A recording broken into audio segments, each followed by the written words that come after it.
Videos. Strident here with another toy review. This time it's the 30th anniversary G.I. Joe Steel Brigade. I know lately I've been on a G.I. Joe kick, but like I told you guys in previous videos, I'm jumping from DC Universe Classics to back to G.I. Joes.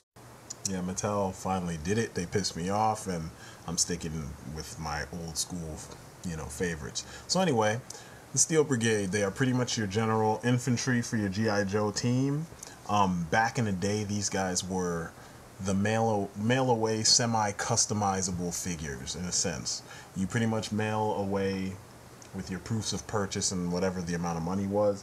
You mail away you fill out a card with your, information, your statistics, and essentially they give you this faceless figure, but the information is you.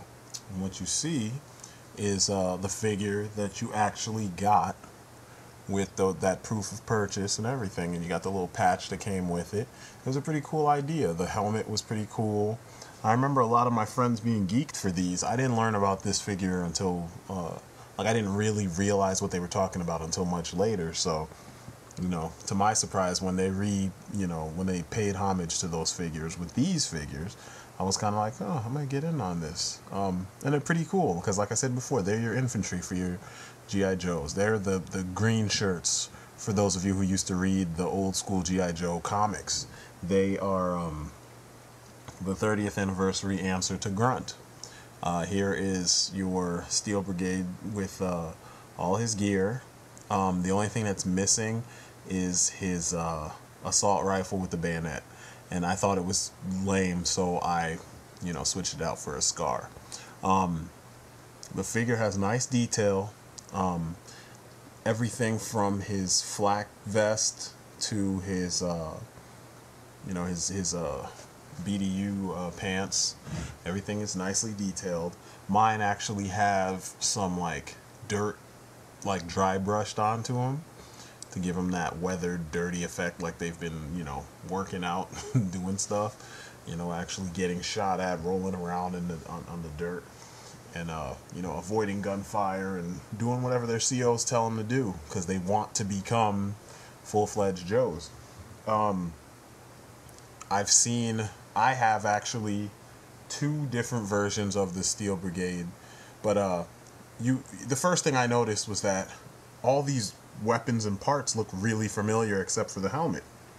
And if you're like me, you know that they reused the shock trooper, the Cobra shock trooper. They reused almost all of the parts of that figure, which kind of sucks, but at the same time, it is a troop builder type figure, so it makes sense. So it's not that big of a deal.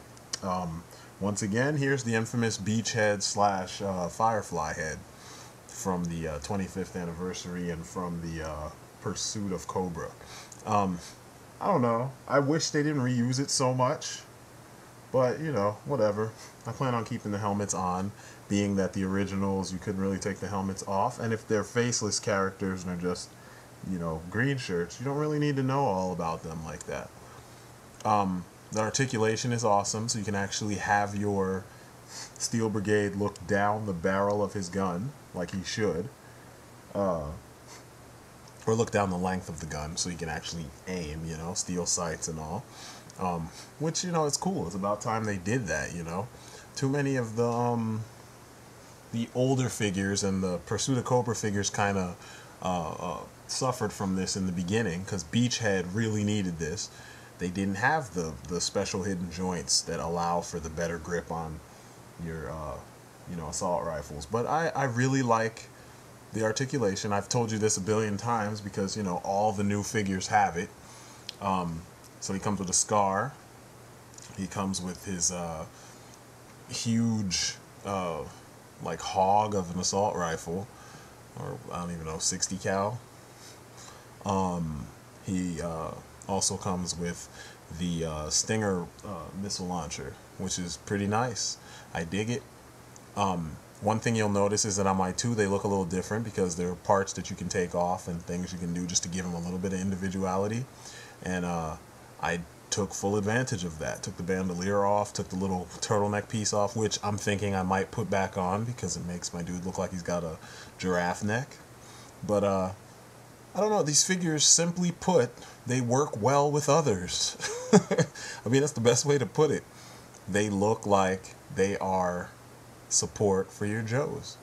And, you know, there's my custom Alpine, but it fits. We made a custom Alpine because I could never freaking find the actual Alpine 25th anniversary figure. I mean, I couldn't find him back when he was new. So I figured, you know, hey, we'll go to the Fearless Force and we'll, you know, a $299 figure, $199 figure, and just turn him into a Joe because he's got the right parts. But anyway, as you can see, them with Steel Brigade Delta, things look proper, you know? I think it's cool that Delta, even though he's got some parts that are reused from Beachhead, overall he's got many of the same parts that, or he shares many of the same parts as your standard Steel Brigade, which is cool. You know, you have them together and you can see each guy has their own little, you know, specialty or function, and their gear shows the function, which I really dug because that's always been a trademark of G.I. Joe. So overall, this figure is a win. It's a very simple win. There's not much to ask from a troop builder except it has to be durable and the parts have to look like they match, you know, the specific function. Mine, they back up General Hawk often. So every time I use Hawk, either you'll see Snake Eyes in his, you know, his hoodie, or you'll see two of these guys backing him up.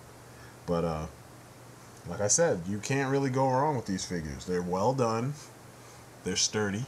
I mean, that's plain and simple. I'm looking for sturdy because when I buy for my son, or even for myself, I play with my son and I want these things to survive so that we can, you know, I can have them on my shelf, but I can also take them down and, you know, get into the thick of shit and play with my son and actually, you know, not be afraid that parts are going to fall off, you know?